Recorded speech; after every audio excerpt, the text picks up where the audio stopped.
Rusia angkat bicara terkait rekaman suara Presiden Amerika Serikat Donald Trump yang mengancam akan mengebom Moskwa. Rekaman audio tersebut awalnya dipublikasikan oleh CNN pada Selasa 8 Juli 2025. Media ini mendapatkan salinan suara itu saat Trump berkontestasi pada pemilihan Presiden Amerika Serikat 2024. Pada saat itu, Trump yang sedang menghadiri acara penggalangan dana di New York dan Florida mengatakan ia akan mengebom Moskwa jika Rusia menyerang Ukraina.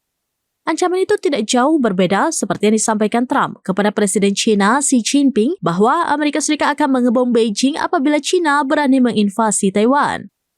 Meski rekaman suara Trump mengejutkan publik, Kremlin mengatakan bahwa pihaknya tidak yakin dengan informasi yang dirilis CNN seperti yang diungkapkan juru bicara Kremlin Dmitry Peskov pada Rabu 10 Juli 2025. Putin kemudian mengundang Trump untuk mengunjungi Moskwa dan menyatakan kesediaan untuk menerima kunjungan pejabat Amerika Serikat guna membahas topik-topik yang menjadi kepentingan bersama, termasuk kemungkinan penyelesaian Ukraina.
Download Tribun X sekarang, menghadirkan lokal menjadi Indonesia.